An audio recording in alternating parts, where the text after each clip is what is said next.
Welcome to Nightlight. Step away from the mainstream and gather around as we enlighten the world and our realities and travel this cosmic journey we call life. Join us as we share with you and provide that beacon that can guide us all to a better way. Explore with us as we examine a metaphysical montage of spiritual insights, covering everything from the mundane to the magical, UFOs to unicorns, and everything in between. This is a time of awakening, of sharing and evolving, of spreading our wings and soaring on the cosmic breath of creation.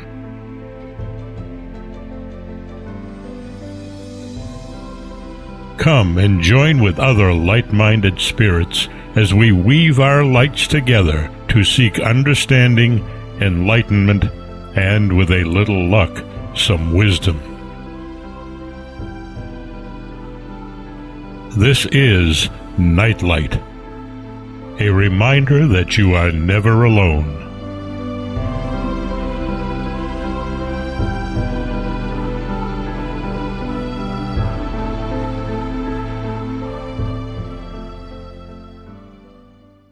Higher consciousness, lower consciousness, how do you tell which one you're coming from at any particular point in time? And one of the guidelines that I use that help me to determine where I'm coming from, especially when I'm involved in a spiritual conversation, or if I'm doing something like a reading or something like that. If you hear yourself saying, I think, you're in your consciousness, you're in your physical part of your brain, you're in your lower consciousness. You're trying to analyze a situation. If you hear yourself saying, I feel this, or I feel that, it means you are more in your intuitive side, and you're getting your energy, your information from a higher source of consciousness. So I just thought I'd toss that out there for you to sort of give you some way of determining where the heck you're coming from at any one particular point in time. If you're doing stuff that requires analyzing and stuff like that, you should be in I think. But if you're trying to give if you're trying to share impressions you're getting from the other side to someone else, then it should be the feeling part of you that is in action, the feeling part of you that is actually putting forth the energy. So it's really, really important that you sort of understand that you should take a look at how you're saying things to people when you're working with them, because you want to give them the best quality you've got. And you may have and of course, if they're asking you a financial problem or something like that, and you have that kind of expertise, you better be thinking. But if they're asking you an emotional issue, or if they're asking you to tune in for something, you should be feeling. You should be getting feelings. You should be inspired to some degree. And so it's important that you make that determination, and you sort of take a look at it and give yourself just a quick check every now and then. What am I saying, and how am I saying it? Am I giving this person from my higher consciousness? Am I feeling this information? Is this information flowing through me without a thought process going on, or am I thinking this is the right thing to say? So you have to understand that you want to make sure that your best comes from what you feel. It is the most important, the most spiritually oriented and inspired. And sometimes I have found, especially in doing readings, that I will stand back and I'll say, I have to tell you, this is my personal opinion, but this is what I'm getting. And it doesn't necessarily go along with my personal opinion, but it's probably the better direction for you to listen to, but I want to give you both just in case. And people appreciate that. People like the fact that you do give them both, because sometimes good classic advice is even better than, a spiritual answer that, while it's probably more appropriate, it doesn't necessarily mean it's the most logical for that person. So so that's my hint for the day. I wanted to look into the laws again one more time, because they're so important for all of us. And it's really important that we all are aware of the fact that they are there and present and are working 100% of the time. And we can't suspend any of them. They are just constantly there. It's not Big Brother is watching as much as these are the cogs in the wheels that are at work within our universe, and they have they don't play favorites. They don't favor one race or sex over the other. It's an if this, then this. These are the laws that are going on, and you have to understand that they are there, and that they take effect as soon as we take an action of any sort.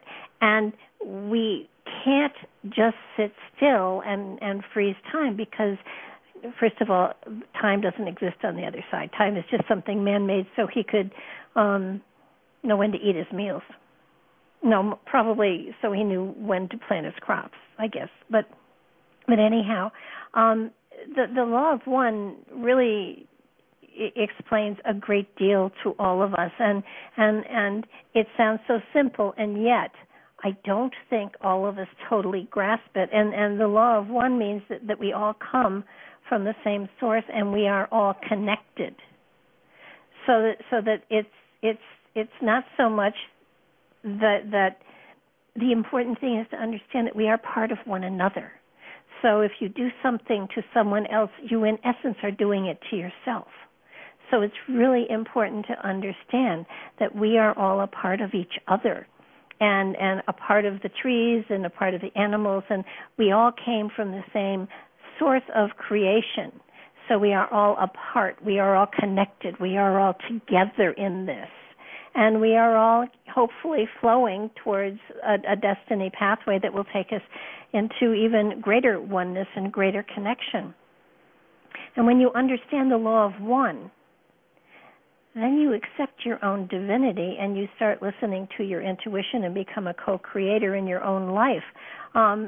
Everything is connected to everything else. What we think, what we say, what we do, what we believe will have a corresponding effect on others and the world around us, so that we are not individuals totally. Yes, our personalities are different, but down at the core, we are all connected. We are all alike. And so that it's really important that you understand that, grasp it, and understand that because we are in a physical form at this particular point in time and creation and whatever, our spirits are still connected. We aren't disconnected just because we have different bodies we're walking around in. The spirits are still connected. There's still a synchronicity there.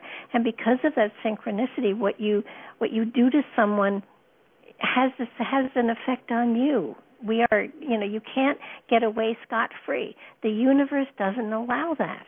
It's these universal laws. It's sort of like, if you do something, if you take an action, there is a reaction, which becomes an action and causes another reaction, and it's the domino effect. So that understand that, and again, the Indians have it, and I think we figured out which Indian tribe it was, and I forget. But they have a 7-generation rule. You have to be able to prove that for 7 generations, the action you want to take will not affect in a negative way the tribe or the people in the tribe. And if every action that we took, major action, I'm not talking about, changing your wardrobe or something like that, although changing your wardrobe could affect lots of different aspects of society, economically speaking, right down the gamut. So I think we have to understand this. We are connected. We are one. And as that, there is responsibility to each other, and in many ways, yes, we are our brother's keeper because our brother is ourself. So it's very, very important that we maintain and remember that connection. I'm going to go through and pick out some of these laws and talk about them just briefly because I think it's exciting. The universal law of vibrational attainment. It in essence it talks about energy, and energy can't die. It can transform, reincarnate, but it can't be destroyed, and it can't stand still. Energy is constantly evolving. It's constantly growing. It's constantly moving, and it's really, really important that we understand that. We are energy, and we can't stand still. It's impossible for us to stand still. The heart keeps going. We keep breathing. There is constant motion. And so trying to maintain status quo is fruitless. It can't happen because there is always change. We are always growing. And it's important to understand that because of that, change is something that we should embrace, and we should, it's wonderful, and we should reach out for it, and we should be grateful for it because it means that another moment has passed and there is more coming here. Law of free will, a good one, a real good one. Lots of people throw it around. I have free will. I can do whatever I want. Sure, you can. Only trouble is, free will has its consequences, and it's sort of like, yes, it's free will. You can take action. You have the power to do that. But understand that every action you take will have a reaction to it. We are required to be responsible for our actions. And if there are consequences, we are responsible for those consequences. Most of the major events in our life are astrologically predestined, but you have the free will to change the way that event impacts your life, and it's in perception. It's in how you perceive things. It's in how you are living your life. It's how you are perceiving and accepting or embracing things. So it's you have control over how you receive the results of your actions. You always have free will in how you respond to any given situation, and if you respond to situations with positive emotions and compassion and integrity, you've probably learned that you will get the same thing back in return down the line. Sometimes it's not as soon as some people would like, but it does happen, and it does come that way. I want to look at the law of reflection as well, and this is one of my favorites also. And the law of reflection says that the traits you respond to in others, you recognize in yourself, both positive and negative.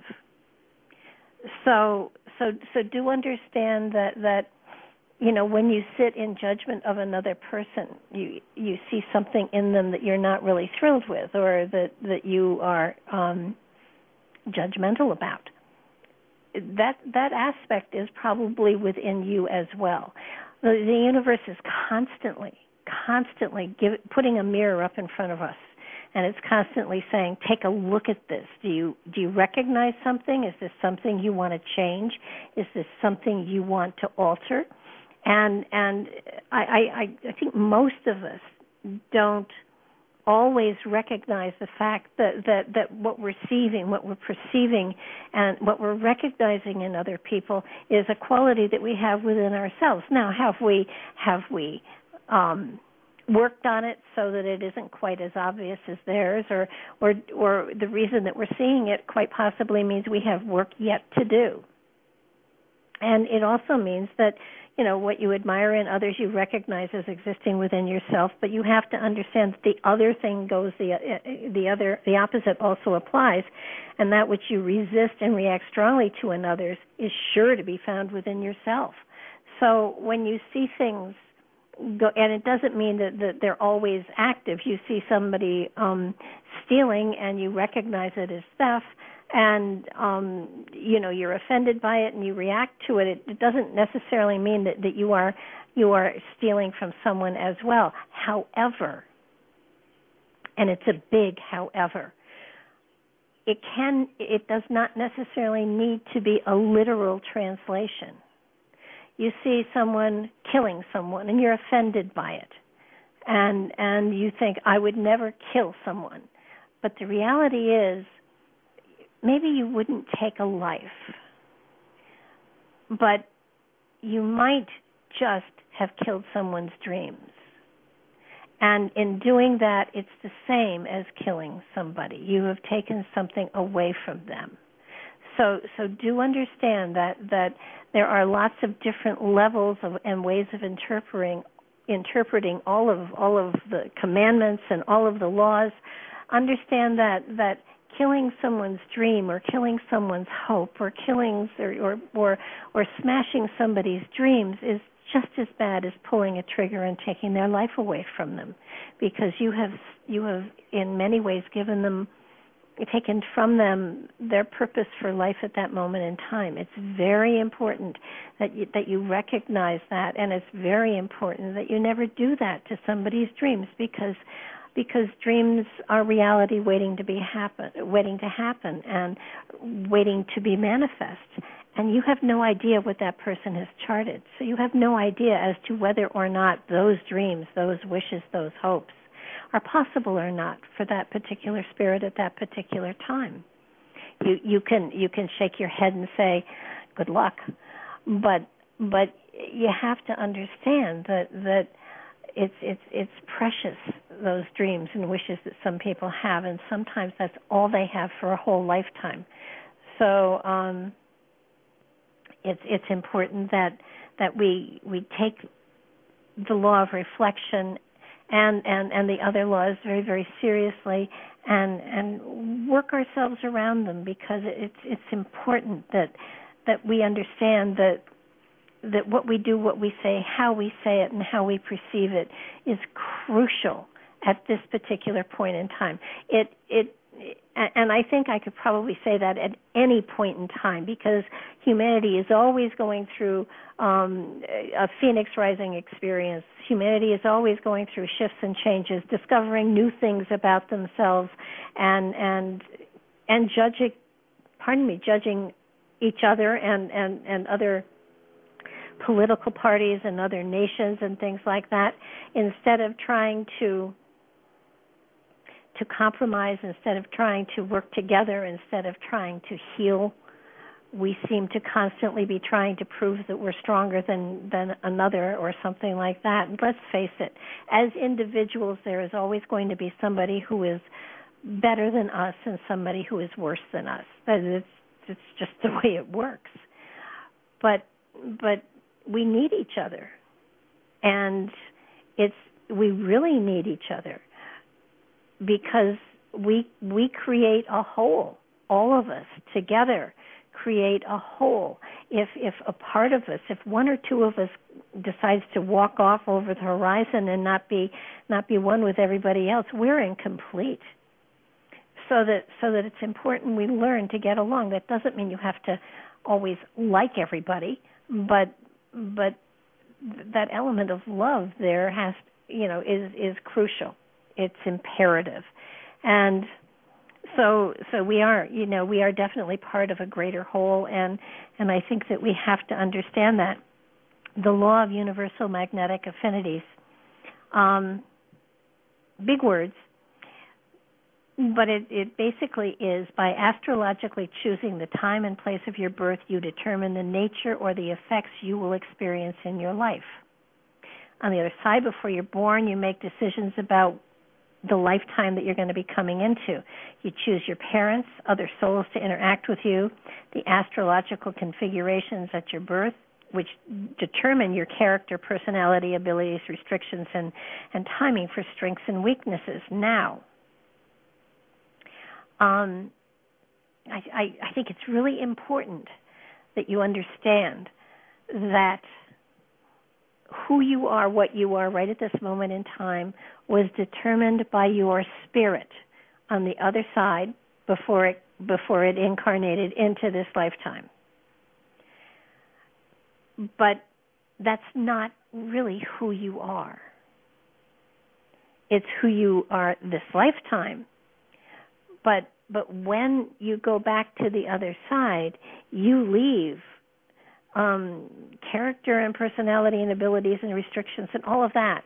You leave that here. Now, your personality for a while does hang on the other side, because it's a way of identifying you with people who your family members and stuff like that. It's a way of identifying yourself to this side if you want to come back and say, hi, I'm okay, don't worry about me. But it's important that you understand that your personality that you have on this planet this time, this is unique to this lifetime. And those people who say, I'm done, I'm not going to incarnate anymore, I'm finished, I'm perfect,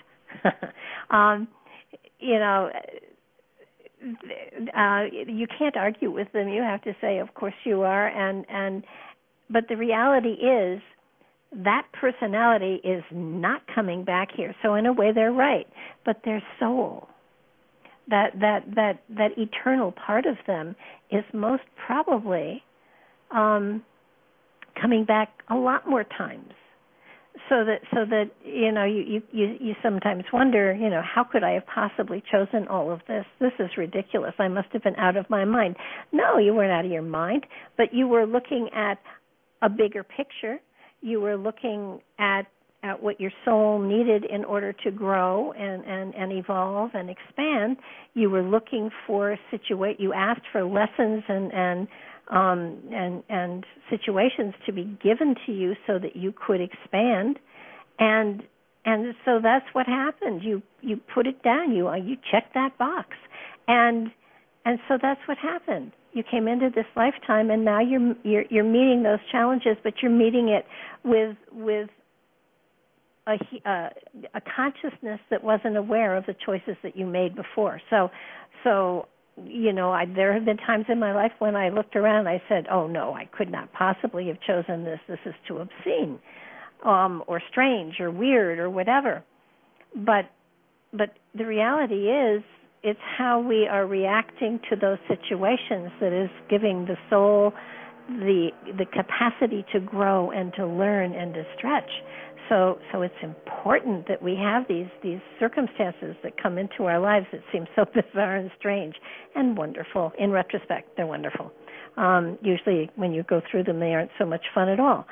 But it's something that we chose. We sat on the other side, peaceful and serene, surrounded by unconditional love, saying, I want to go back and work on some more stuff.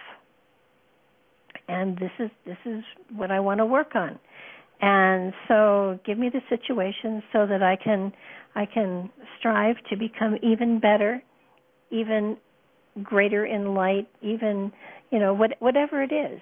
And so that's exactly what happened. You incarnated, you grew, you had situations, and you're experiencing them, and you're still experiencing them. But if you understand the laws, if you understand all of them, even the strange ones, even the kind of silly ones, and you understand how they are impacting your life, you can easily sort of deflect some of the bang, so to speak, when some of these hit you in the face, because you can understand that this is a lesson, this is something that is challenging me, this is something that spirit inside of me needs to grow. Don't know why, but I won't pick this one again. But the reality is, it's something that we need to know how to do, and we need to experience, and so we experience it. But it's not a forever, and it's how we perceive it that alters how difficult it becomes. If suddenly everything comes crashing down, your footman runs off with all of the family jewels, and you are left penniless on the street with nothing but a couple of 3-carat diamonds and a mink coat. You can either perceive it as, well, damn, or I can sell the coat, I can sell the diamonds, and I can start again. Either way, you're dealing with the same situation, but it's how you perceive it. It's sort of like you can either have sour lemons or you can make lemonade. It's how you look at what comes your way that determines how impactful and hurtful sometimes the lessons are. And if you understand that every situation that comes your way, even though it seems uncomfortable at first, if you step back and you say, okay, what am I learning from this? How can I grow from this? In the last, this is July. In the last couple of months, I had a tough situation that was a tad overwhelming, and I'm just as human as everybody else is, and I yelled and screamed and I called people names and stuff like that. But then I sat back and I said, okay, what is there here that I have to learn? And how can I grow from it? And how can I make sure this doesn't happen again? And the more I worked on it and said to myself, how did this happen? How did I bring this on? How did this happen, and how did I cause it in some way? Because I had to have been responsible partially. And then, okay, if that's the case, I know what not to do again. And so what am I learning from this? What is my lesson? What are the issues that I need to take home and pay attention to next time? And so the more I did that kind of work, the more the situation didn't seem quite so ominous. And it lessened tremendously what I experienced, because I recognized there was a lesson there. And this doesn't always happen, I don't always catch the lessons immediately. I don't think anybody does, but as quick as you can catch it and say, okay, I'm learning something from this.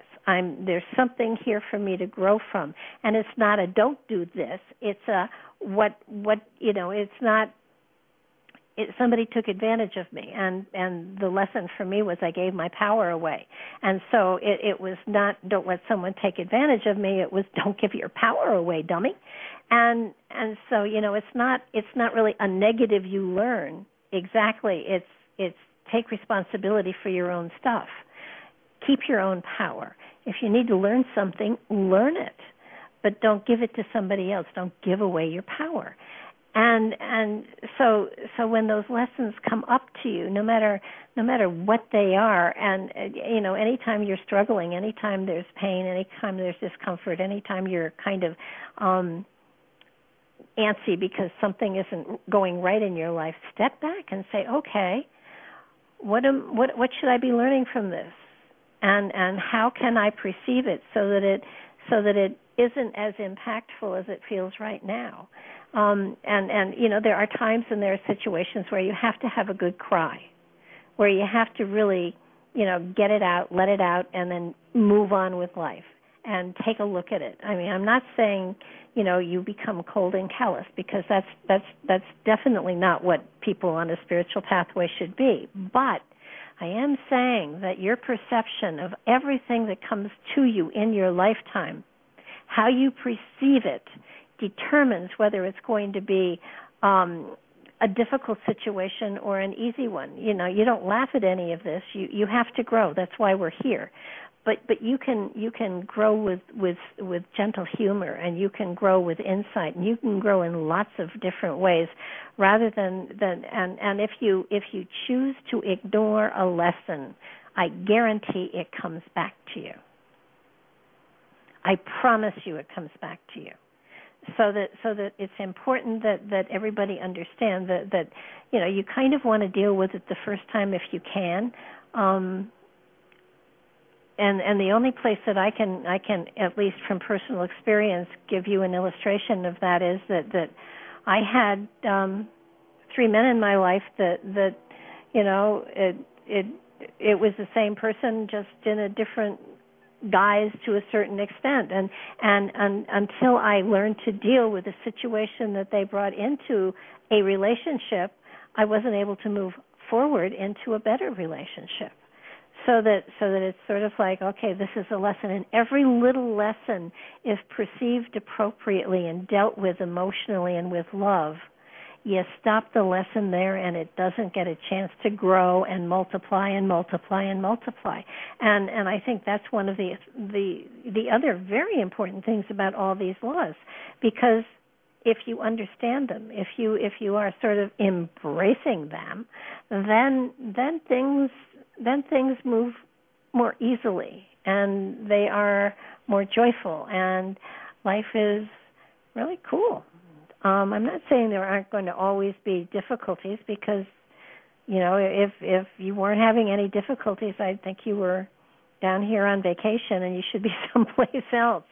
The law of faith is a real good one. It's very simple. If you have total faith in an outcome, it'll come about. To the extent that you doubt, you allow, absolute, implicit, total, to the extent that you doubt, you allow absolute, implicit, total trust in the divine. You know that whatever is for the greatest good will happen. Faith takes away fear. Faith means constantly listening to your inner guidance and intuition. And blind faith implies giving away your trust without a foundation for it. We don't do that. Blind faith is merely hope. I'm going to say that again. Blind faith is merely hope. There has to be a foundation. But if you have a foundation of self-esteem and worth, you'll be an easy person to be around. But faith is the foundation for success, manifestation, prayer. When you have faith in a vision, it'll succeed, and faith is the greatest power there is. It's because of faith that miracles happen. And I think it's important that everybody understand that, because we tend to not have faith in a lot of things, and it's really important that we kind of bring it on home and have that faith. There's also the law of vibration, and that's a cool one too. So everything is matter, and everything vibrates, and they have a resonance. And that old thing about like attracts like, it's absolutely true. You do attract things, energies that are like you. It happens with friendships. It happens with relationships. And if you have a relationship that doesn't feel right, take a look at what's going on and change yourself. Because as soon as you change yourself, the other person has to change as well, or they won't be able to communicate with you. All of these laws are saying, exactly the same thing. It's basically, it's up to you. The law of action is an amazing law as well. We take actions and things happen. It's you kind of put that right alongside the law of cause and effect. You have to take action. It's up to you. It's thought. Thought creates action. So that it's we engage in actions that support our thoughts and our dreams, our emotions, and our word. And the law of action states that you must do the things and perform the actions necessary to achieve what you're setting out to do. You can't think it. You can't just sit there and think over and over and over and over again something and expect it to happen. If you don't take action, nothing will happen. And you can't blame the universe if nothing's happening if you're not taking action. And sometimes we sabotage ourselves because we take actions that we know won't have the results we want, but we'll be able to say, I tried. And that's some of us do it, and some of us sabotage ourselves on purpose. And it's important for you to understand that sometimes when you say, I've tried everything I can think of, I've done everything I can think of, and nothing has worked, well, then you need to take a look at your actions, and you need to sit excuse me, and you need to see if those actions really were anticipated to get you what you feel you need, want, or should have. Very often, people don't make changes in themselves because they're afraid of succeeding. And sometimes the fear of success can freeze you in a place where it's very uncomfortable. It's very, very hard to sometimes take that leap of faith and go the extra mile, or do whatever you feel will open the doors to the things that you want to bring into your life. Life is an amazing adventure. It truly is. And it's full of all sorts of nuances and surprises that are profound and exciting. But you have to be willing to be ready for those to come into your life. You have to be willing for change to take place. And so long as you're willing for change to take place, then magic can absolutely happen. If you move towards changing, then change will happen. But and the universe puts all that into flow. But you have to take that first step. You have the obligation of taking the first step. Law of correspondence. This is a cool one. This is the as above, so below, as within, so without. Whatever is above is like that which is below. Whatever is below is that. There is a correspondence here. There's a direct correspondence between the way you think and feel on the inside and the way you act and experience on the outside. So take a look at how you react. Take a look at how you are touching your reality. Take a look at how you are putting yourself out there, because that's a direct reflection of what's going on inside. If you are quiet and afraid to speak, then inside there is a timidity that you need to work with. You need to work on, so that there's a lot of understanding of what you are expressing in your reality is truly what you are inside. What you see is what you get, and that's probably a better way of saying law of correspondence, the law of cause and effect. We've talked about what you reap, you sow. What you put out, you bring back. Every thought of intention, action, and emotion that is transmitted from you brings something back. The vibratory energy returns to the original source upon the swing of the pendulum, so to speak. It's not always exact. It doesn't always happen, at the flip of a switch, but it does always return to you. And what you do, especially those things that you do out of unconditional love, the giving without expecting anything in return. I think who it was, I think it was Chris that said one time that she received gifts with unconditional love. She received gifts unconditionally, and that meant that she didn't owe you anything. I think she put it very strongly, and yet that's a good way to receive. She made it very obvious that she doesn't feel an obligation if someone gives her a gift, and there should not be an obligation. Many people give gifts, and there is an anticipation of, well, I gave you such and such, and you never gave me anything back. I sent you a card, you never sent me a card. I call you all the time, you never call me. There's always a condition, or there's always something attached to even actions as simple as phone calls and things like that. We have to understand that unconditional is unconditional, and sometimes it's very hard to be unconditional. But I was doing the law of cause and effect here. It is perception as well. If you are giving somebody something with the anticipation of getting a favor back, chances are you're not going to get the favor back because your intention was not, I guess, pure is the best way to call it.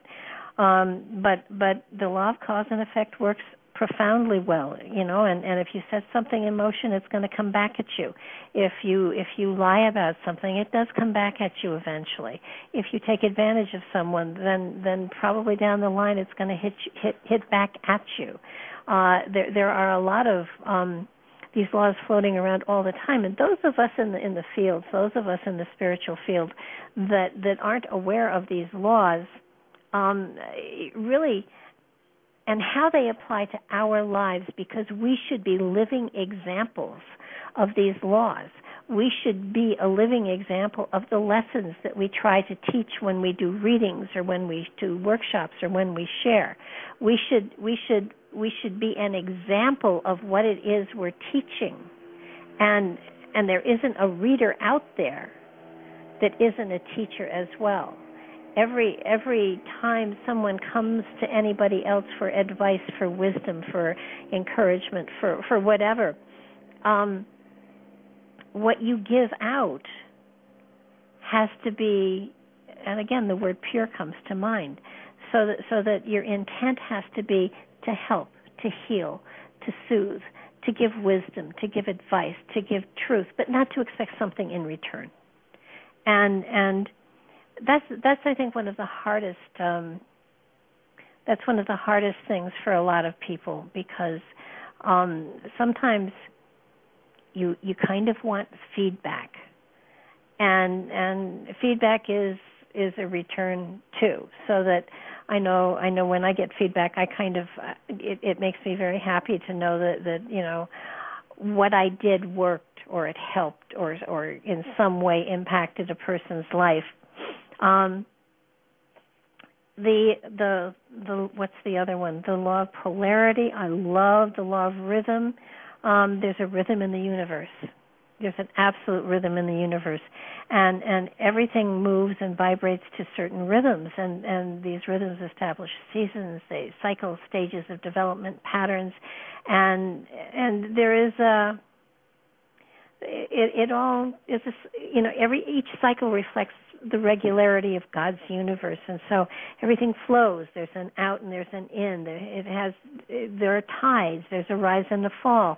It's a pendulum swinging. I mean, this law of rhythm states that the energy in the universe is like a pendulum. Whenever something goes to the right, it has to swing back to the left. That means good times and bad. That means richness and poorness. That means light and dark. The rhythms are there, and if we are aware of the rhythm, if we are aware of our part within the rhythm, then we have a better understanding of how life is going to go, and how we are going, what we are going to experience. There are times in my life where things are very, very quiet and very serene almost, and I know that given a period of time, and the secret is I don't know what that period of time is, then there's going to be a period of time when everything is so crazy I can't catch my breath, and then there will be times in which there is great calmness. There are times when the phone never stops ringing, and then there are times when I pick it up to make sure it's still working. There are times when there's so much going on within my circle of friends that I have and stuff like that you just wonder, oh my God, is it ever going to calm down? And then there are times when everybody is just, kind of twiddling their thumbs. I have nothing to do. Do you know of a good book and stuff like that? So there's a lot of stuff going on. And if you understand these cycles, it's very important that you're able to flow more easily with them. You're certainly, aware of the flow of the summer to winter and things like that, but everything has a cycle, everything has a rhythm, everything has a pattern, and nothing is random. So the law of rhythm also governs the economy, our health, relationships, and spirituality. So understand that. And then it's how you perceive it. See, I perceive that I am still in the spring of my flow here. My age may not reflect that, but I perceive myself as just getting into the springtime of a time of growth in which everything is just new to me, and everything is growing, and everything is exceptionally wonderful and joyful. And so it's our perception too of the cycles that we are in.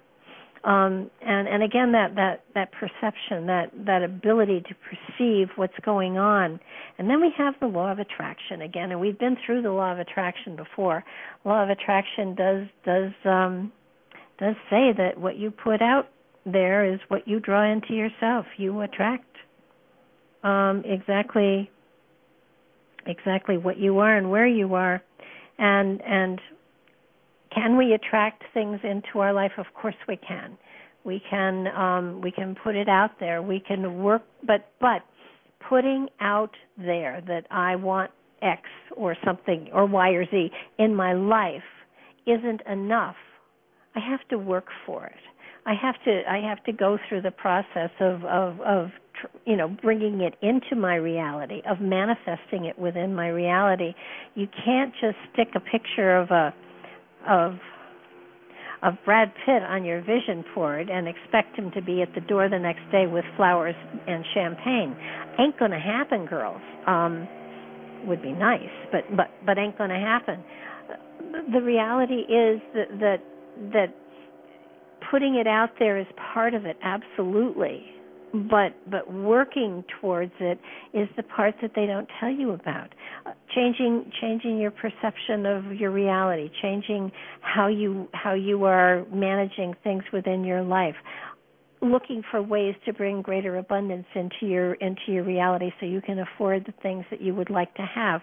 All of those are part of working with the law of attraction. You have to understand that if you sit on a silver platter, the only thing that's going to happen is your bloomers are going to get tarnished, because nothing's going to happen. So that it's how we can do anything, but we have to be able and willing to work for it. And I'm not just saying go to work and come home and put the paycheck in the bank. I'm saying seriously take a look at what we're doing for work. Is this something that's joyful? Can I find something that would be more joyful for me to do? Can I put my energy out there, 100% and not just half? Can I find a passion in life that will make me richer on the side so that I'm more joyful in all aspects of my life, that will bring greater abundance into my world? I mean, we are responsible. We are totally responsible for our lives. And we should not be angry or mean-spirited, because this is what we asked for. So this is what we work for, and we work to change, and we work to expand, and we work to grow, and we work to, just be abundant. I can't tell you, money doesn't mean anything if there isn't joy in your life. It doesn't. And joy and good health, you are richer than a lot of millionaires out there.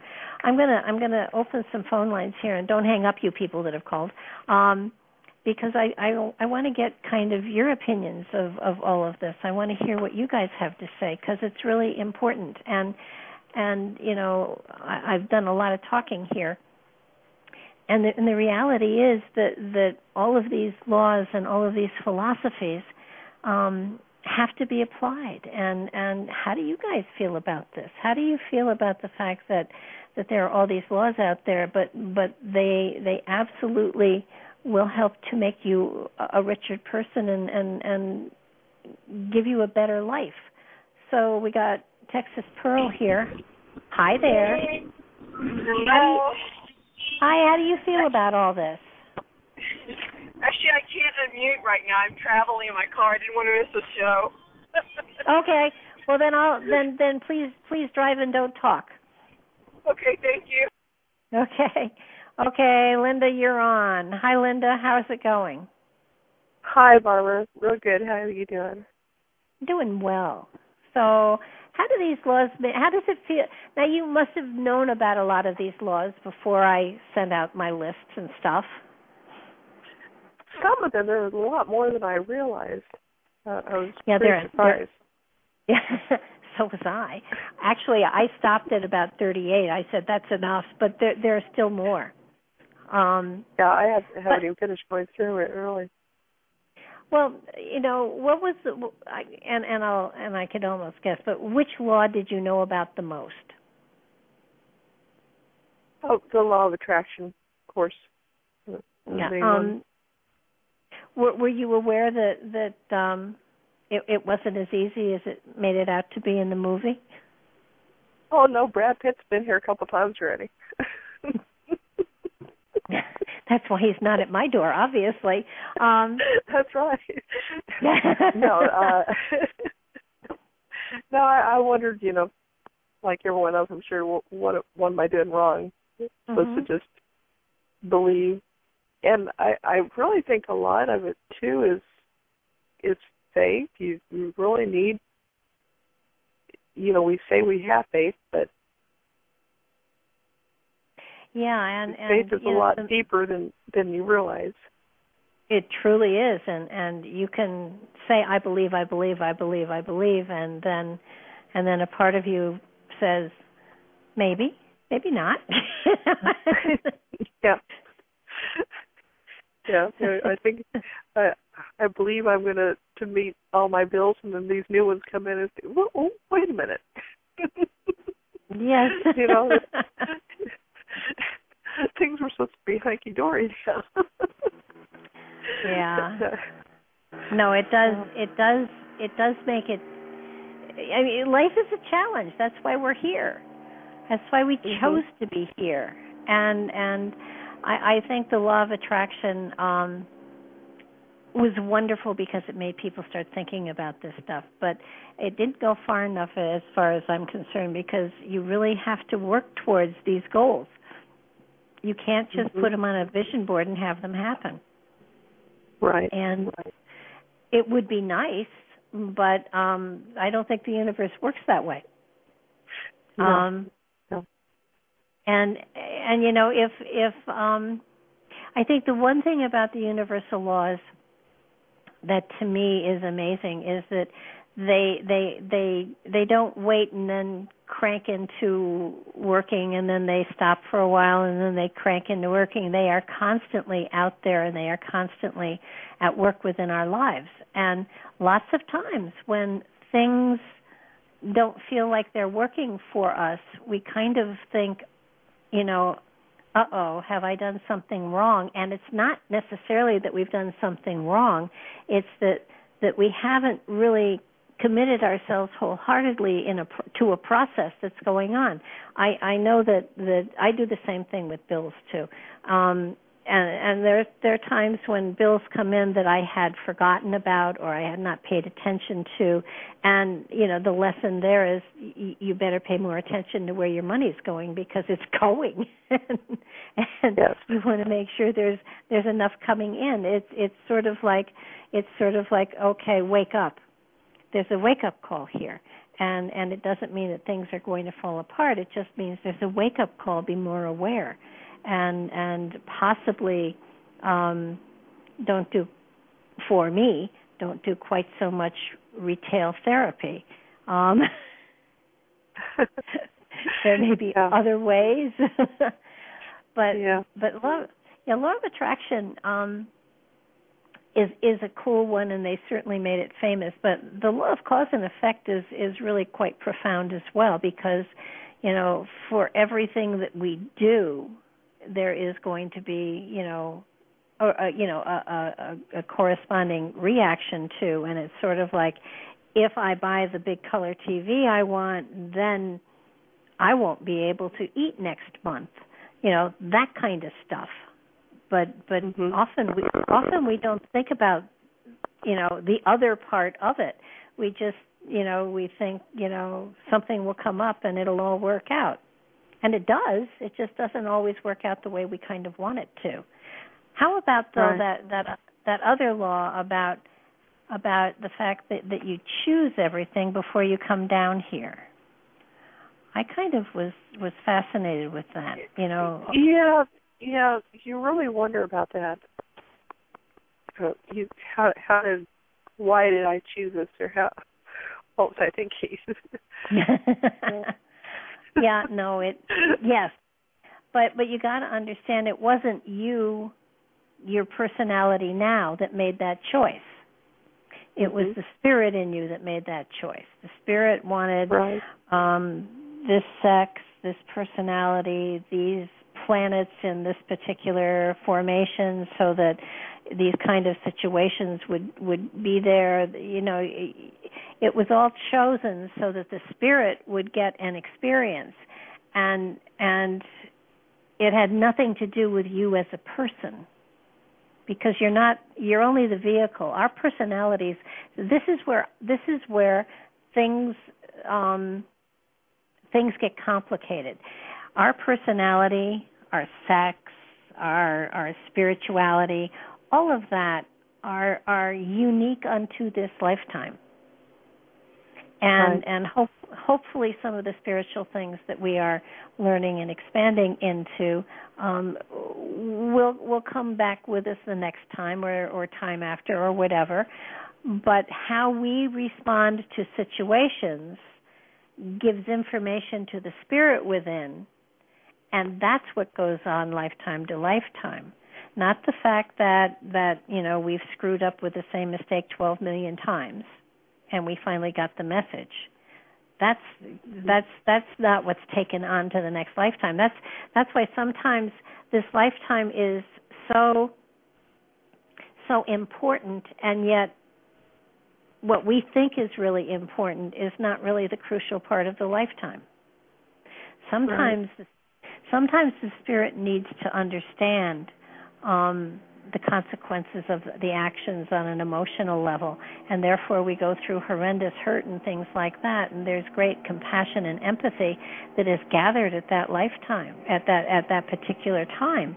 And that's what's taken into the next lifetime: the understanding, the compassion, the empathy, and so it isn't so much the situations that we go through; it is how we go through them and how we perceive them that the spirit uses to expand its whatever.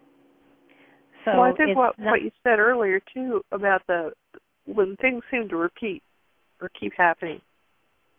You know, I think that's the learning things that this is my weak spot that I need to develop or figure out. Well, you know, and you know, I prefer, you know, I don't call them my weak spots. I say these are where my lessons are coming. And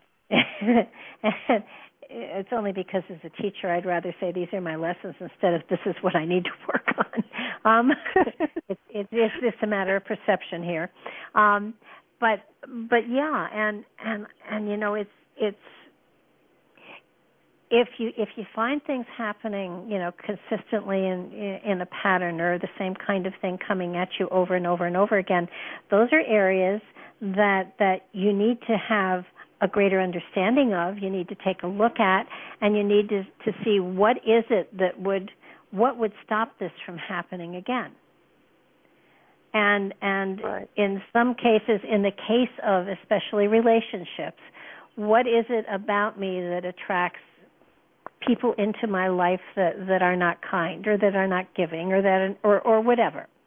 And when you take a look at the kind of people you have been attracting, and you understand what it is how they impact you, you have an idea as to, you know, all right, maybe I need to stand up for myself more. Maybe I need to speak out more.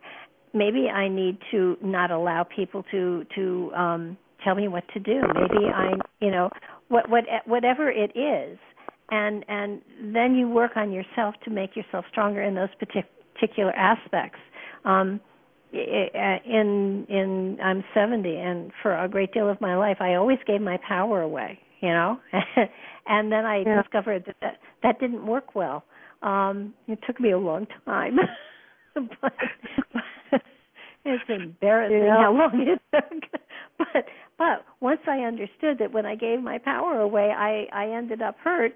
I figured, no, we don't do this anymore, and I basically said to the universe, I am no longer receiving applications from people who want to take my power away, so don't send them. and it was, and you can spot them.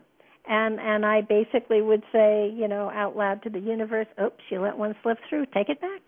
No, not going there, not this time. And then I found that once, I think the universe, I talk to the universe as kind of a person. And I know the universe is not a person, but I address it that way. And it's sort of like, I would really like, what I want in my life is this, and this. And anyone else need not apply. And, it was really funny because when I was that definite and that absolute, and I didn't give, physical features and stuff like that, but qualities. And damned if it didn't happen within 6 months. Wow. And it was just amazing. And it was like, now I have to think, did I really want this?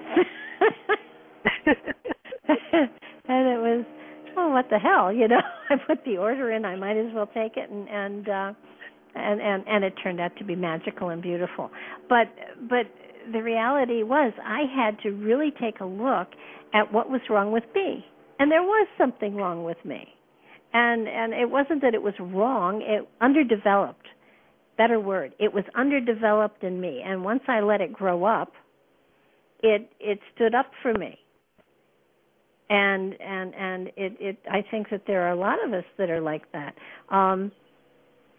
There are situations that I am not comfortable with. I hate being on television. I love being on the radio. And so there was a while there where I would tell people I was really afraid of large audiences. And every time I did something, there was a larger audience, and they got bigger and bigger and bigger. And I realized that all I needed to do was say, I really like big audiences, that the fear went away. And that was really cool. So, and I just said I hated TV, but I only hate TV because I don't like the way I look, but I like the way I sound. So radio is my medium. I really like the radio, and so this is where I have fun. This is where I I have fun. But it's sort of whatever you fear, you are going to attract to you. So when you understand that you it's that law of reflection. What you fear, you attract to you. So once you understand that you're coming up, this is a situation I'm really uncomfortable in. Well, damn, what is so bad about it? And when you can't find anything bad about it, then you look at it and say, all right, this isn't my favorite, but this isn't that bad. And I think the very first time I had to get in the pulpit, I was terrified, and I finally stood there and looked in the mirror and said, this is stupid. You've made a fool of yourself in front of bigger groups than this. And and I had. And I went out and had a good time. Those things we fear, we draw to us. And once you understand that a situation is fearful for you, you step back and you take a look and say, okay, I'm afraid of this. Why am I afraid of this? What is the big deal? And if you can't find a big deal, then you find a way of getting around it. Not doing it, but confronting it. And saying, just, I'll find another way of dealing with this, but I'm not going to be afraid of this. This is ridiculous. I'm here to have fun, and this is not fun for me, so let's make it fun. And you know what? It works. It's just the most amazing thing you've ever, once you're in control of the situation, it's not bad at all. What is something you fear, Linda, that you can share?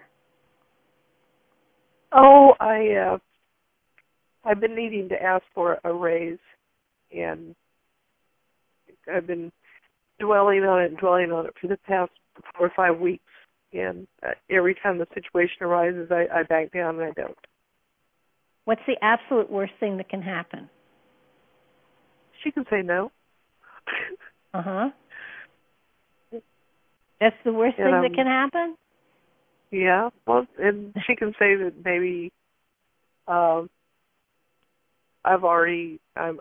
got a good situation here. I should be happy with the way it is. Well, and you can say you're very happy, but you add a great deal, and these are the things you do that are above and beyond the cause. And no, yes, you could always be happier that way, but that's probably not one of the better things you want to say. I would make a list of all of the things that makes you worthwhile of having more money.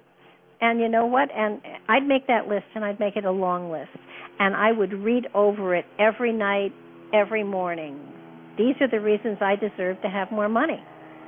And you say it to the mirror, and the more you say it to the mirror, at some point in time, you'll confront this person, and you'll have all of those things right at the tip of your fingers that you'll be able to say, you're right, and I love it here, and I enjoy you, and I think you're a fabulous boss. But I feel I bring a lot to the table, and these are the things I bring to the table, and I think I'm worth more money. Could we talk about if you don't feel I'm worthy of it now, when I might be able to expect a raise? And stare her down. Yeah. I mean, the worst thing she can say is, "Are you crazy?"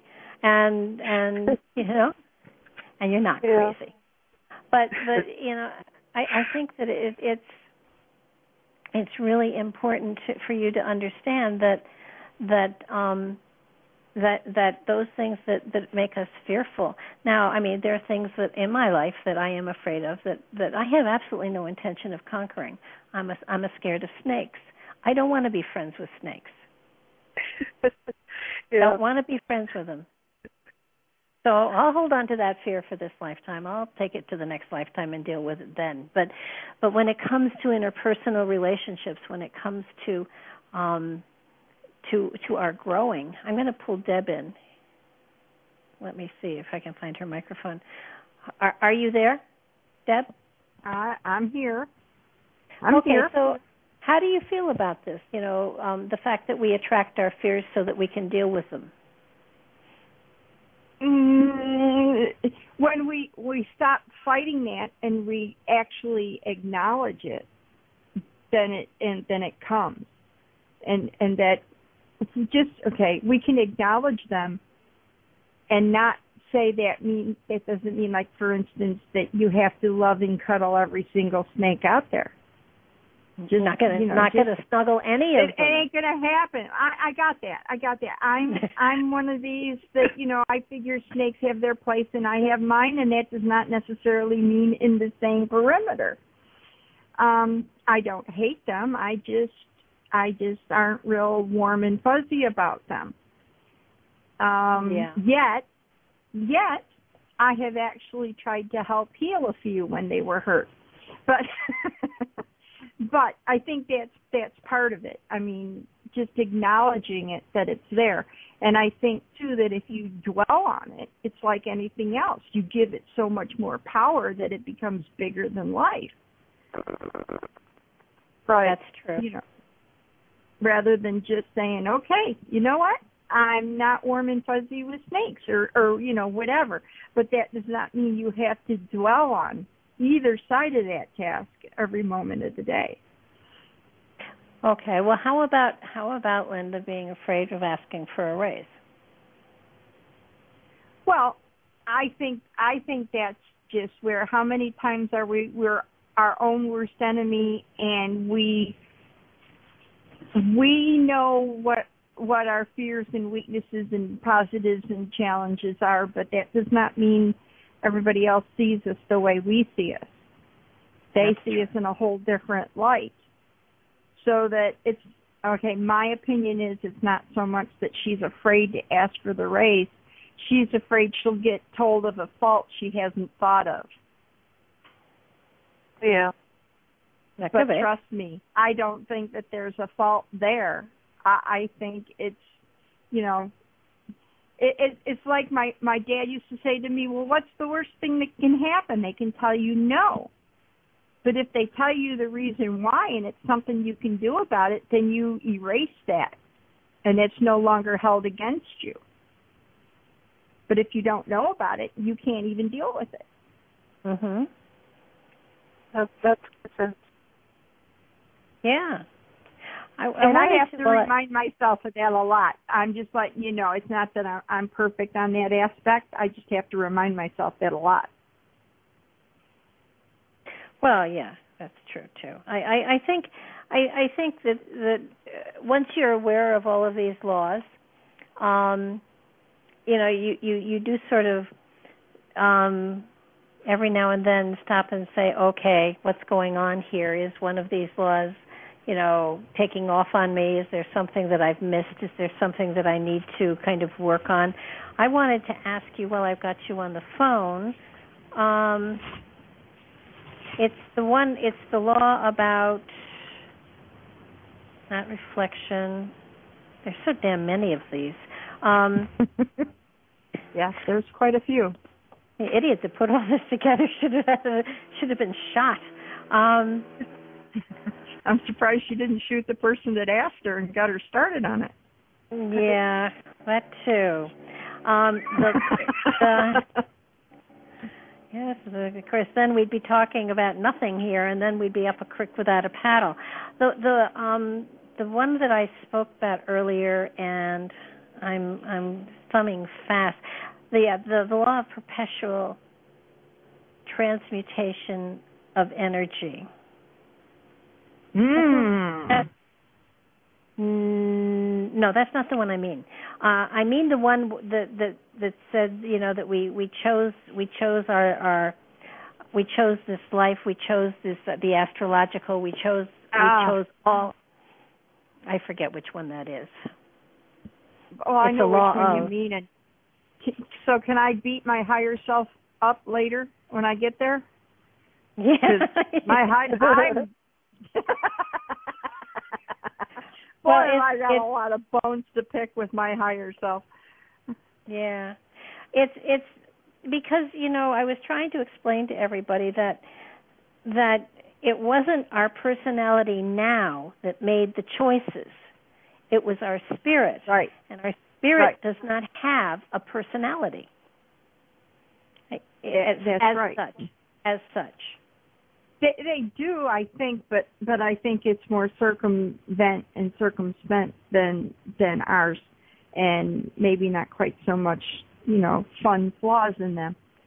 But hence, you know, the lesson. You can't figure out or learn the lessons if you already know all the answers. Well, it's not just that.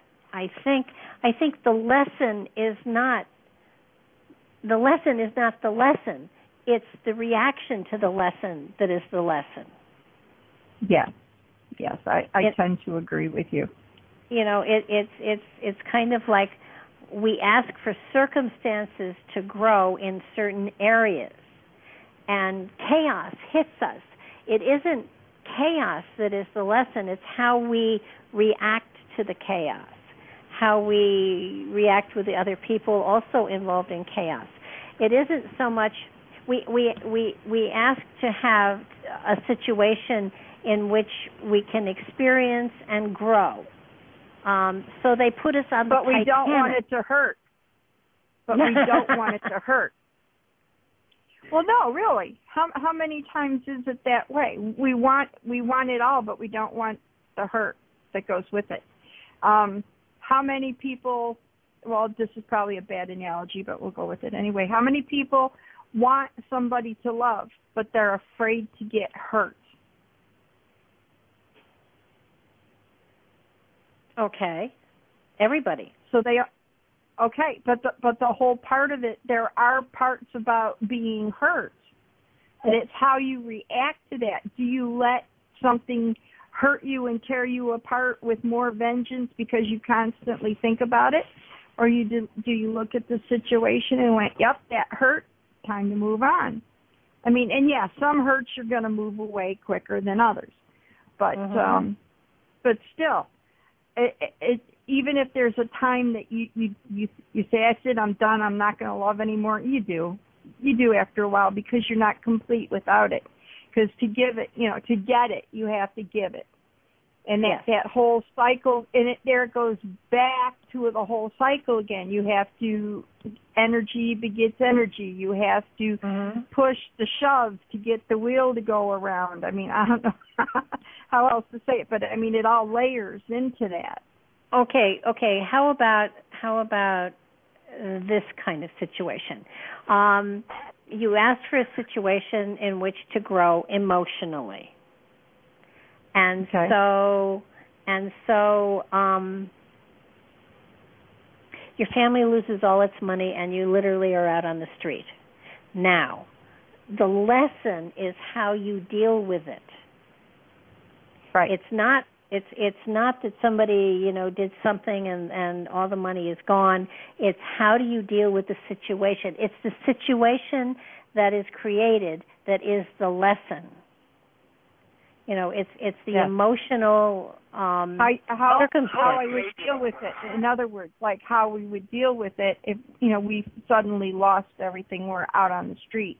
And then what do you do? Do you just sit there and I mean, not that panic wouldn't set in, but do you let it overtake you, or you say, okay, take a breath, what do I need to do? I need a job, or I need this, or I need that, or, steps. I need a roof over my head, even if it's a shelter, so that I can eat and bathe and then so that I can either get trained or go to work. But, I mean, there's steps to it. No, they're not everything that you want, but there's steps. It's like other stuff. It's like baking a cake. There's certain steps you have to do to bake a cake, or it won't be a cake. Absolutely. But it's putting those steps together and taking them. Okay, so here's another one.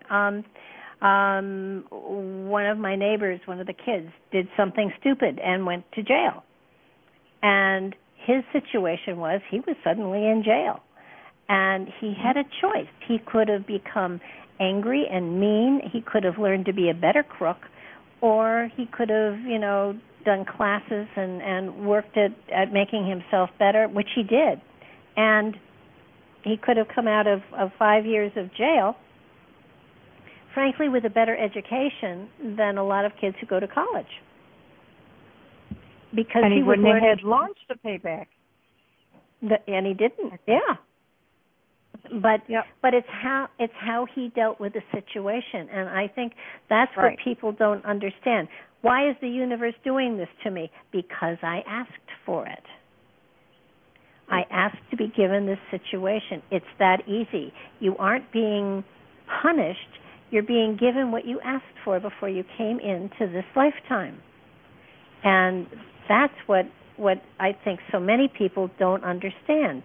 That, whatever situation that you stumble into or stumbles into you, whichever way you want to look at it, it's there because you asked for it.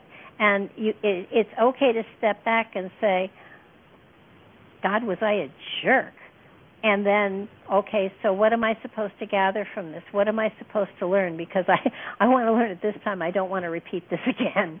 And that's once you're looking at any situation that way, it diminishes the anxiety that's going on, and you're saying, okay, this really, it sucks, but how can we make it better, and how can I deal with this so that I don't have to do this again? And that's that's where the big stuff is. That's where we really start learning. That's where we really start growing and getting energy from stuff. That's where we gather the stuff that the Spirit is here to gather. It isn't in taking the I call it the 2x4 in the face. When I see things that I think are cues from the universe, and when I don't take the hint the first or second or the third time or the fourth time, then I get hit by a 2x4, and then it's sort of like, oh, you got my attention. Okay, now I understand what you want me to do. Why didn't you say that in the first place? And actually they do. It's kind of that, that woman that prays and prays and prays and wants to win the lottery and wants to win the lottery and wants to win the lottery, and she finally dies and goes to heaven, and she said, all I asked from you was that I win the lottery, and God said back to her, well, you have to buy a ticket. Yep, meet me halfway, buy the ticket. Yep. Yeah. So I think that, and that's one of the things about all of these laws, about all of them. I want everybody I want you to understand, and please try to read through all of them at least once, because we are going to depart from them next week.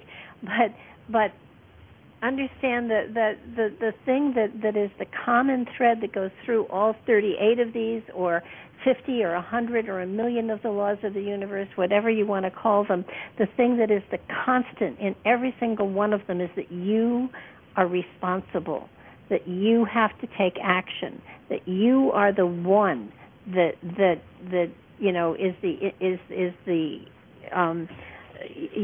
you're the most important part. You're the moving part. You're the one that's going to either perceive or not perceive. You are going to take action or not take action. You're going to put your toe in the water or not. But you are the person that is responsible for taking the first step and setting every single one of these at work within your reality. They're constantly out there. They're constantly moving in everybody's reality, and it's important for you to understand that you need to take responsibility and start moving forward and start growing and start reaching and start expanding your reality and your wisdom and your knowledge and your everything.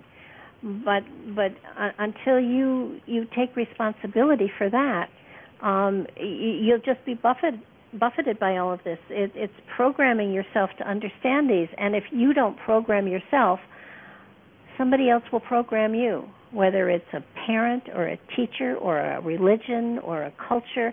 You will be programmed by someone else, and you don't want that. You want to take care of that programming yourself. You want to make your own choices. And as adults, you have the responsibility to make those choices yourself. And you're not, these laws aren't meant to buffet you. They aren't meant to knock you around. They are meant to give you a rhythm of life that will be beneficial and abundant and full of joy. Because we're not here to suffer. We're here to learn, but we're not here to suffer. We're not supposed to suffer. We're supposed to enjoy this. This is supposed to be fun, guys. And you can look at it as something you're struggling through, or you can perceive it as, whew, that was a challenge. Let's move on to something more fun. And do that. But it's your perception. And so many of us get caught in the, oh, woe is me, oh my God, this is so hard, oh, this is so difficult, oh my God, I can't handle this any longer. Of course you can. You never have given, you would never have put something in front of you if you could not handle it or deal with it or grow from it. Totally impossible. The universe doesn't do that. That would be stupid, and the universe is not stupid. Elusive and strange, but not stupid. Not stupid. So it's important for us to understand that the stuff that comes our way has been tailor-made for us. Not for anybody else, but for us. Any situation that comes to my doorstep, I asked for. And I hope I paid for it, because, I can't stretch towards any more than I'm already stretched. ain't going to happen. But no, it's these, you know, and sometimes I have to look at a situation or a difficulty and say, well, that was really thoughtful. That must have taken a lot of work for somebody to figure that one out, because it's a doozy. And you know, the other side must have been busy nights trying to make all this come together so that I could have to deal with it. And if you have a sense of humor, if you have laughter in your heart, then you know what? Nothing is impossible. Absolutely nothing. If you have laughter in your heart, and it's applied appropriately, of course, you know, you can deal with almost anything. But the situations that roll your way were tailor-made for you. And they may seem overwhelming, but they are absolutely not overwhelming. They may be there to test you to the very, very limit of whatever you think you are capable of, and will do that. But know that they're not meant to break you. What can be painful is if you refuse to deal with it, and then it becomes greater and greater and greater. Then it can be overpowering, but it's better to sort of take things as they come and try to deal with them and understand the message that is there, and deal with them appropriately. That law of reflection is really also another one of the laws that I love, because everything that comes into your life is a reflection of something inside of you. And sometimes that one's hard to swallow.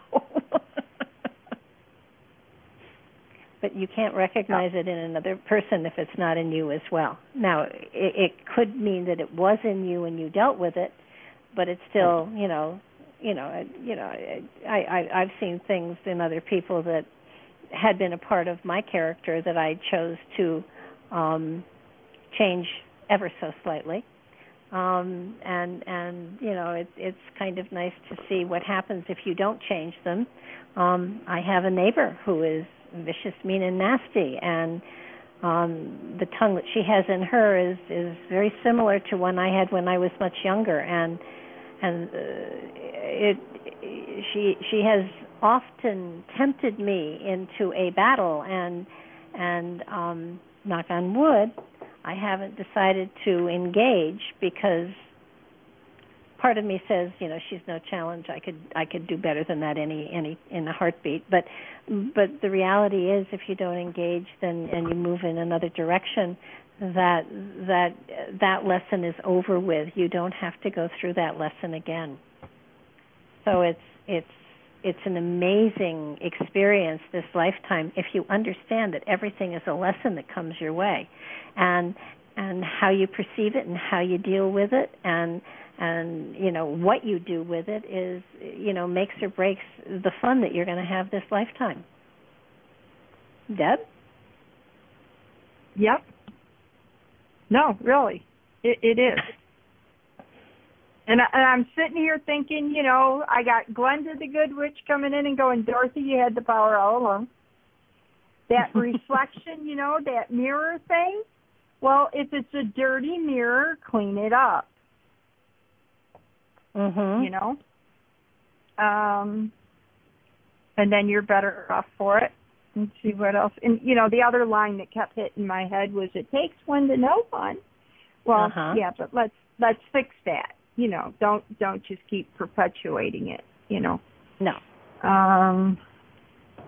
What about when we have disabilities or illnesses of some sort? Those are challenges. Those are big challenges, and they aren't as easy to get over as facing a fear. But I can speak, you know, disability-wise, because I had a car accident and I am now technically disabled, though I have never had more going on in my life. I think it's a matter of perception.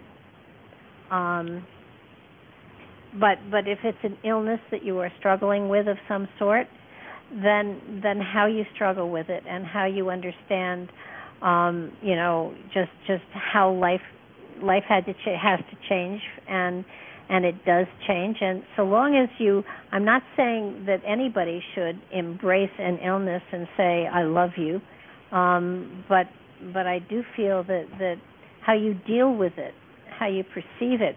I know when Patrick was diagnosed with stage 4 lung cancer, he looked at me and said, "I'm not afraid to die." And I said to him, "Well, that's good, but I'm not thrilled that you're going to." And he said, "Everybody dies sometime. My work here is done." And he said, "But I have things that I have to tie up, so let's make a list so I can take care of everything that I need to take up so that you don't have to do things." And at the same time, we went to doctors, and we went for, we didn't just not go to doctors, because we certainly did all that too.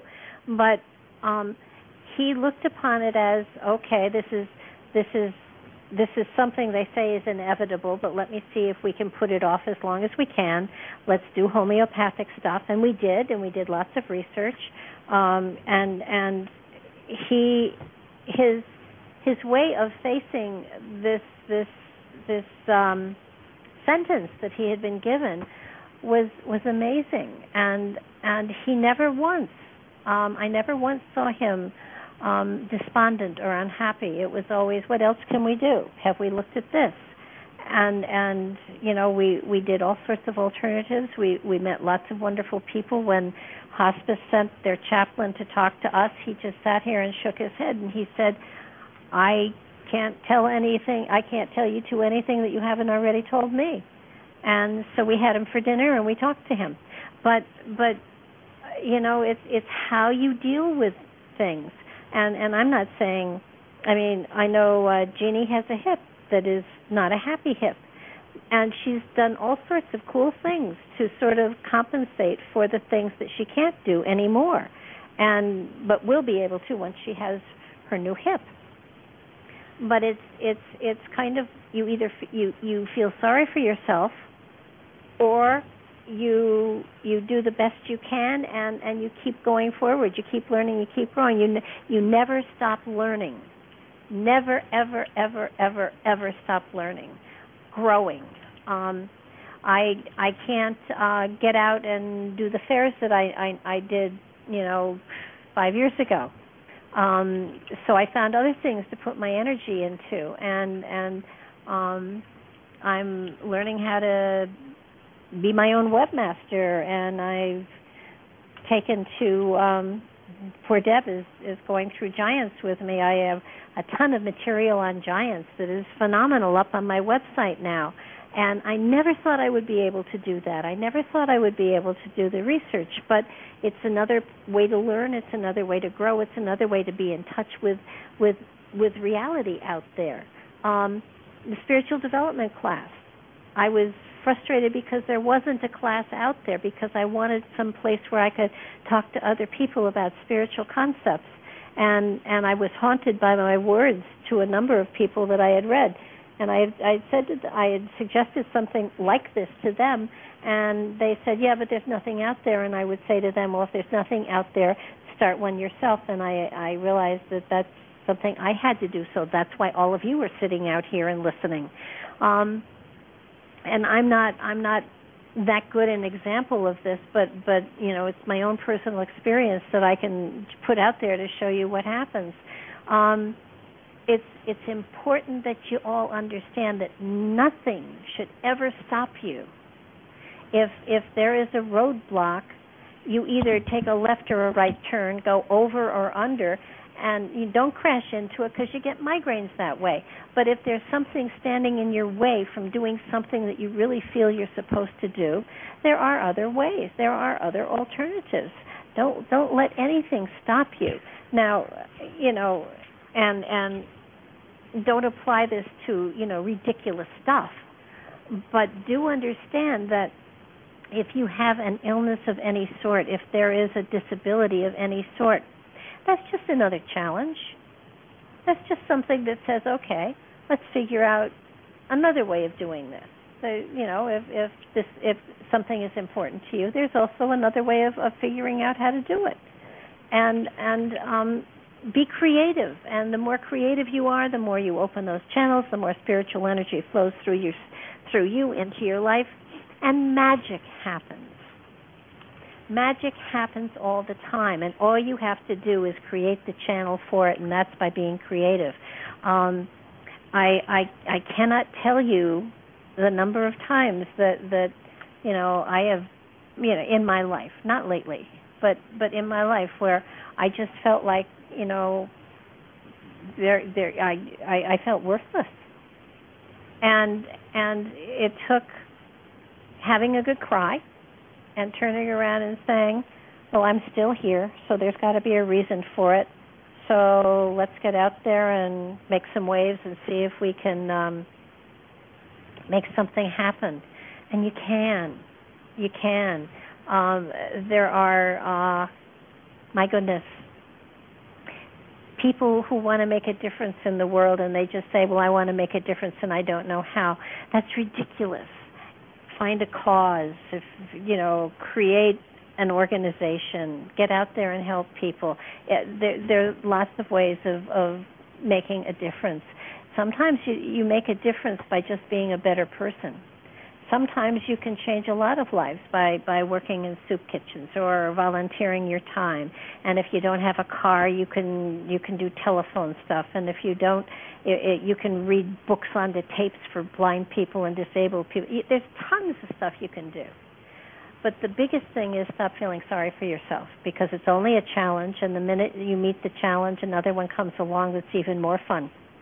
And I have found that the challenges have become more and more fun because I recognize them as challenges. They're not hardships, they're challenges. And the more creative you get, the more energy you put out there of a positive nature, the more positive the stuff comes back at you.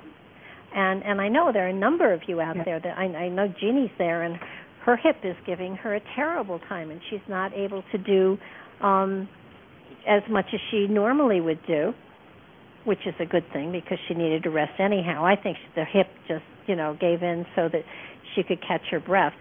But look at Bree. She's chasing storms, for God's sakes. And, you have a choice. It's your choice. It's totally your choice. And if you choose to confront stuff, if you choose to take action, then I swear to you, the universe is behind you 100%. And sometimes, you get run over because there's so much going on, and it's exciting. So that it's a matter of opening yourself up to the miracles that are the potential is out there. We are powerful. Pardon the expression, not meaning to insult anybody, gods. We have a piece of God inside of us. It's what's empowering our spirit. We are gods, and we are capable of so much. And all we have to do is believe it and embrace it. Now, walking on water is not a good idea immediately. I'm pretty sure that Jesus probably practiced on small brooks before he went off into the ocean. But you have to understand that having faith and believing is a part of the process. You are a part of God. You are a God. You are capable of using so much power that you have inside of you. What is it? It said someplace, darn, I read it again. I wrote it a number of times. We only use 6% of our brain, but our brain, if we use 100% of it, it would be 20,000 times stronger than all the computers on the earth. We have the potential for being amazing.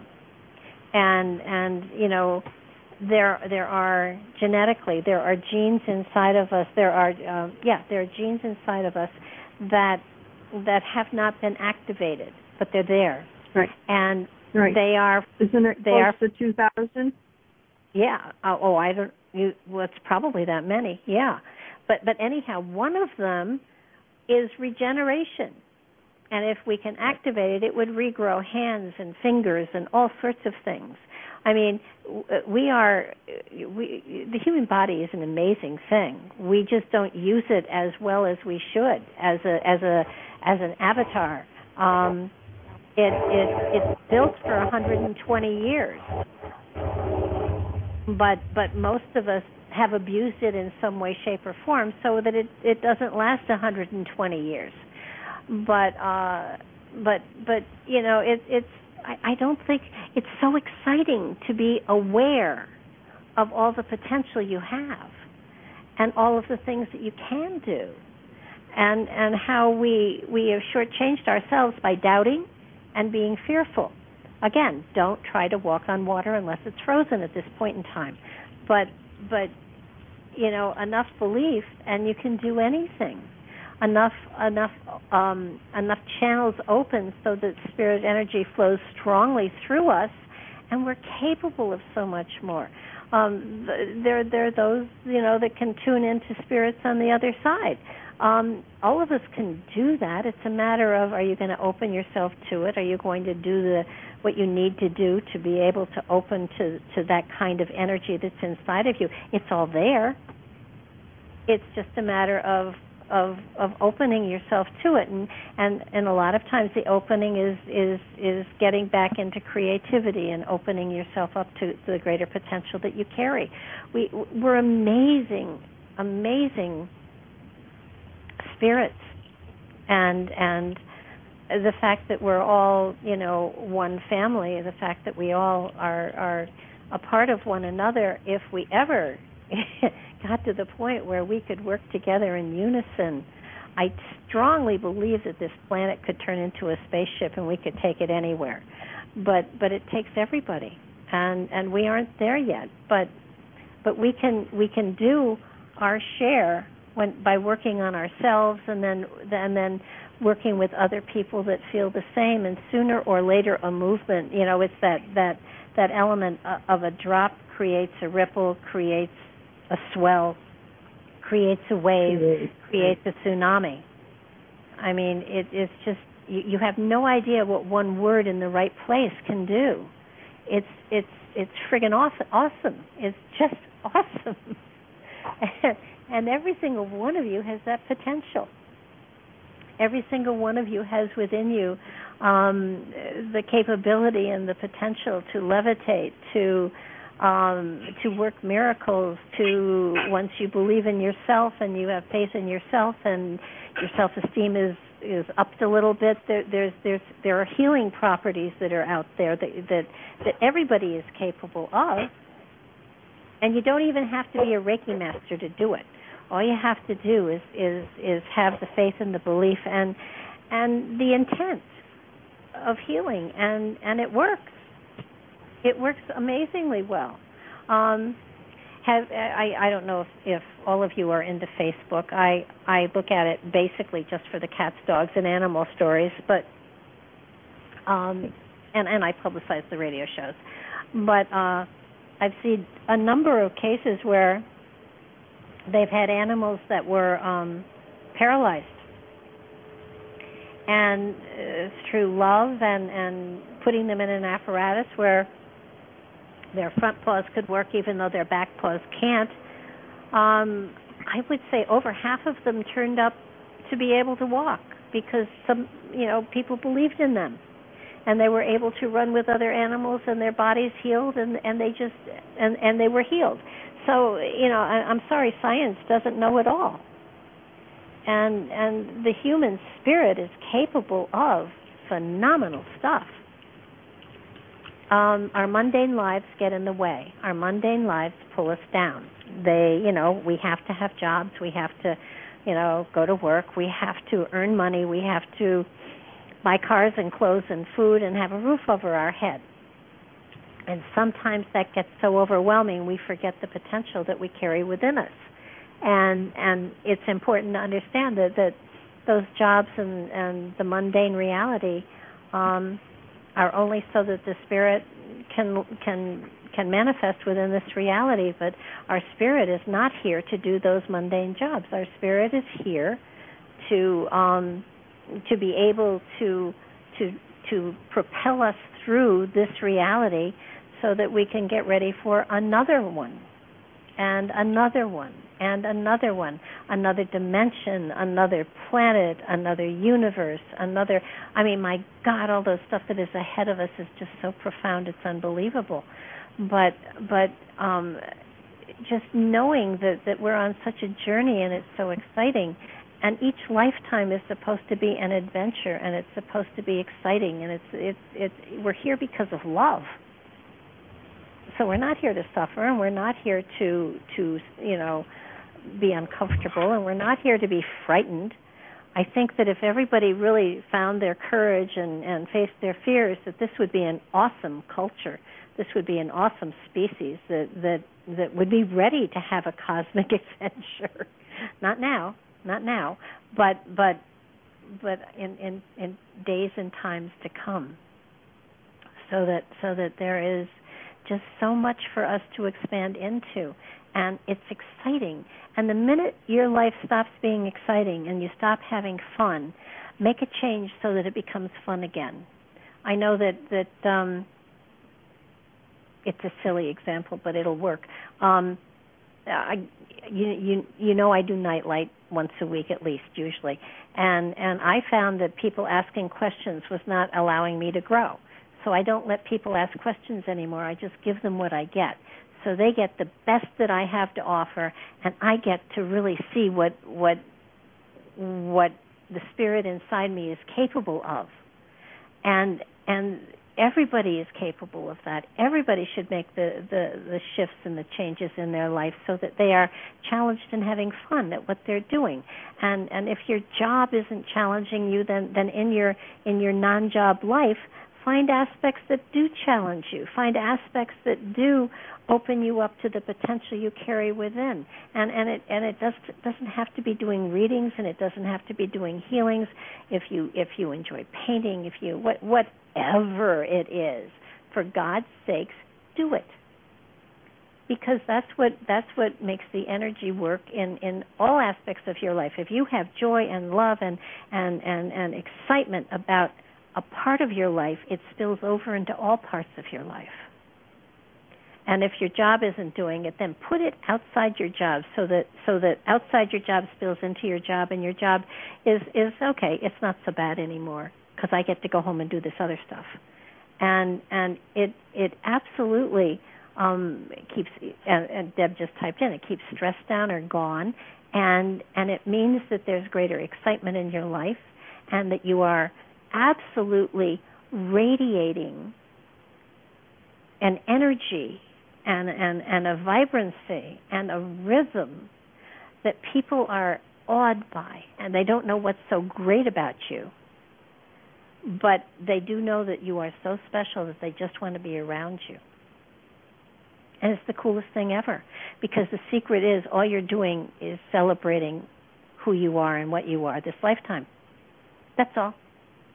You are absolutely having a wonderful time and a wonderful ride, and you're sharing yourself with as many people as possible, and you're joyful. And no matter what you do, no matter where you go, so long as that joy is there, you are touching millions and millions and millions of people, because every person you touch is going to feel that kick, that boost of energy. And they're going to use it in their own life in some way, shape, or form that's going to bring joy to them. You don't have to know that you're absolutely doing that, but you don't have to know it. But the truth is, it is. No matter where you go, no matter what you do, if you have that joy inside of you, it rubs off on everybody. And if it rubs off on anybody, that enriches everybody's life, yours included. And not necessarily with money, but you are enriched. I tell people all the time I'm the richest person around. I just don't happen to have any money, and that's okay because I'd spend it the wrong place anyhow. But it's an adventure, and it's a wonderful adventure. And I think if you can perceive it that way, you make it that way. How you perceive your life is how it becomes. So So remember that. Play that over and over. How you perceive it is how it becomes. You perceive it.